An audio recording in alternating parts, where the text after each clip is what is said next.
Welcome to Unit 4, Lesson 1. We're going to break this lesson into two parts. This lesson is all about understanding how to multiply by powers of 10. In other words, finding the patterns, understanding how to multiply by 10, 100, 1,000, 10,000, 100,000, a million, 10 million, and so on.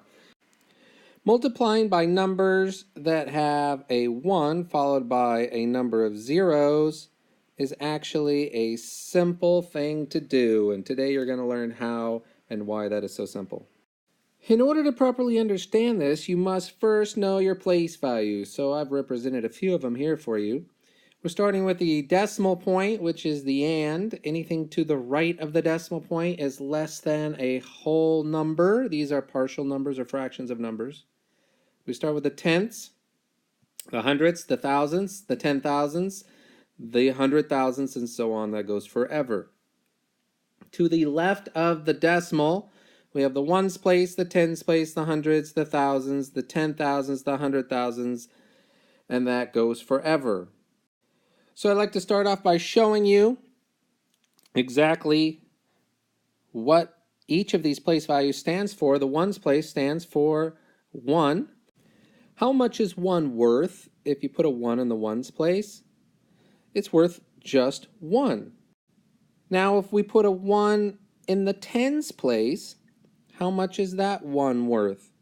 Well, this is 110. 110 is worth 10. If we put a 1 in the hundreds place, how much is that 1 worth? It's going to be worth 100, or 1 times 100. And if we put a 1 in the thousands place, how much will that be worth? That'll be worth 1,000. Now if we go to the right of the decimal and we put a 1 in the tenths place, how much is that 1 worth? Well, that 1 is worth only 1/10, and to represent that, we'll just put a decimal. It's worth 1/10. If we put a 1 in the hundreds place, how much is that worth? That would be worth 100th, and to show that, you would need a decimal with a 0 and then a 1 to represent 100th. And a 1 in the thousands place would be worth how much? It would be worth 1,000th. Now, if you step back and take a look at these numbers and their values and what they're worth, you'll probably notice a pattern. If you need to pause the video, do so and take a look at this until you recognize the pattern.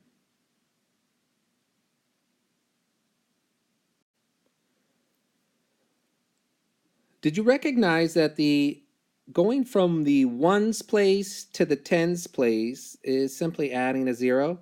Going from the tens to the hundreds is simply adding a 0. From the hundreds to the thousand is adding another 0. Even going to the right-hand side of the decimal, we're starting with a number 1 with no zeros, but then we're adding 1 0 in front of the 1 and 2 zeros in front of the 1 here, and the next pattern would probably be then 3 zeros in front of the 1. So there is a pattern there, and it has to do with zeros. That pattern is also going to be helpful in understanding how to multiply by 10, 100, or 1,000. Because if you take a look and try to figure out how it is that we go from 1 to 10, if you think of what possibly the rule is, what do you do to the 1 to get the 10? You realize that you're multiplying by 10. And the outcome or the product of 1 times 10 is simply a 1 with 1 0 after it. That's what 10 is, a 1 with 1 0 after it. So if you multiply 1 by 10, you're simply adding a 0 to the 1, 1 0, because you're multiplying by 10, and 10 only has 1 0. When you're going from 10 to 100, you're also multiplying by 10. You'll notice that 100 has 2 zeros in it. You took your original 10, multiplied it by 10, and your product ended up having 2 zeros in it. That's because the first factor had 1 0 in it, and you multiplied it by the second factor, which also had a 0 in it. So you could simply just add a 0 to the original factor when multiplying by 10. Same as you did here, you added 1 0 to the original factor when multiplying by 10. For the last two numbers that we have here, we also could get by multiplying by 10. And the reason why is the same as the previous two. We're taking our original factor, 100, multiplying it by 10. 10 has one 0 in it, so we simply could just add that 0 to 100. That will get us an extra 0, or it will get us 1,000. What we see from this demonstration is as we go from right to left, we are multiplying by 10 as we go from one place value to the next. And that when multiplying by 10, all we're simply doing is adding a 0. Each time we go from right to left, we're adding one 0. And each time we go from right to left, we're multiplying by 10. Therefore, multiplying by 10 simply means to add 1 0. So just a couple of examples. In the first problem, 4 times 10, which is 40. Simple enough problem. What I want you to understand is that you're really multiplying 4 times 1 to get 4, and then you're adding the 0. The next problem, 42 times 10, which is 420.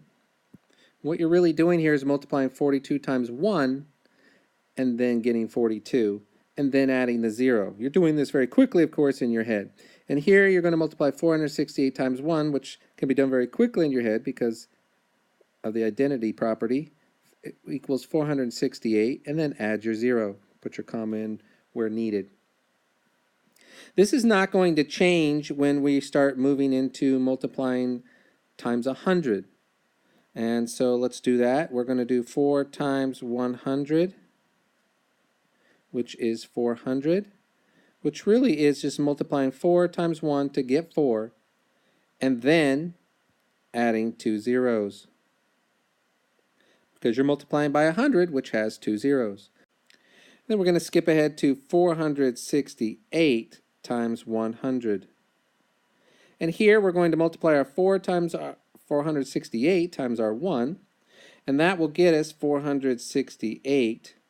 And then we're going to add 2 zeros because we're multiplying by 100. So our 2 zeros will be added to the back of that. We'll put our comma in 1, 2, 3. And we added 2 zeros here because we're multiplying by 100, and 100 has 2 zeros. This will also not change when we're multiplying by 1,000 or 1,000,000 or a billion or a trillion. Depending upon how many zeros are in our power of 10, that's how many zeros we're going to place on the back of our product. Now turn to page 113 of your workbook. Here they're showing you that Jordan earns $243 a week. This is shown over here using place values similar to like the ones I showed you on this video with lines. This is your ones, tens, hundreds, thousands, 10,000s, 100,000s place. This is 1 week's worth of earnings, 1 times 243, and that equals 243. So the first question really is right here. After 10 weeks, how much will Jordan have earned? So he's been on the job. He makes $243 a week, and you need to multiply that by 10 to see how much he makes in 10 weeks. You could do repeated addition and add that to itself 10 times. But of course, what we're showing you how to do in this unit is how to multiply and do it quickly and easily when multiplying by powers of 10. So we do not want to do repeated addition to solve this problem. It's much simpler to just add a 0. So above here it says that when you multiply by 10, the digits shift by 1 place to the left. And over here we see that that's what's happened. And the reason why all these digits shifted to the left one time was because we jammed a 0 in over here and moved them over. And let's go back to the video that I showed earlier and show how this would work. We have 243 times 10. And simply put, we're multiplying 243 times 1, which gets us the exact same number, so those aren't going to change. Yet we're going to add a 0 to that number, and that turns this number into 2,430. So in essence, the numbers have shifted to the left because they used to be a 2 here, a 4 here, and a 3 here. They had to shift to the left because we added a 0 at the end. I would like you to go through the rest of the questions on this page and try to solve those on your own. A little bit of help with number 2. What happens to each $1 bill when it is multiplied by 10? Remember that $1 bill was the 3. It was in the ones place. It was multiplied by 10 and it shifted over to the left one time. So how did that change the value of that number? What is this number 3 worth now? It used to be worth $3 over here. What is it worth now? How did that change? How was it affected by multiplying it by 10? What happens to each other bill when it's multiplied by 10? Describe what happened to each of the other bills. It would be the same thing. The answer will be the same for each of those bills. They're each doing the exact same thing. They're increasing by a certain amount. Number 4, when you multiply by 10, does each digit shift to the right or left? That seems fairly apparent. You can look at the diagram here to see what's happening with that, and then describe how many places each digit is shifting when multiplying by 10. When you complete this page, continue on to page 114 and complete that page as well. The questions are similar. They're only different in that now they're asking you to state changes when multiplying by 100 or 1,000. That's almost exactly the same. You'll just be adding more zeros. Add 2 zeros for 100 and 3 zeros for 1,000. As well as you're just shifting the number one time for each zero that you're adding. So you can see from this example here that they must have multiplied by 100 because they added 2 zeros. And originally, this number must have been 3, 4, 2. So therefore, they shifted the 3, the 4, and the 2 times to the left in order to insert these 2 zeros. So you're shifting the numbers to the left as you're multiplying one time for each zero that you're adding. Then I would like you to complete page 115. And this page is very similar to the others. Here we have a person who's made $325 a week. We're going to find out how much she makes in 10 weeks. So you multiply by 10, you insert the 0. You can see how the 5, 2, and the 3 shift over to the left one time. And then they're going to ask you a couple of questions that there's no work for you to do in that part. But in this part, $325 shifts one place to the left so that it becomes 10 times as great. And then you can complete 19 through 24, which are some actual problems for you to solve. And you can go through and solve those very quickly. It's just mental math. Then go on to complete workbook pages up to 117, all the way through number 39, which will take you through multiplying by 1,000 as well.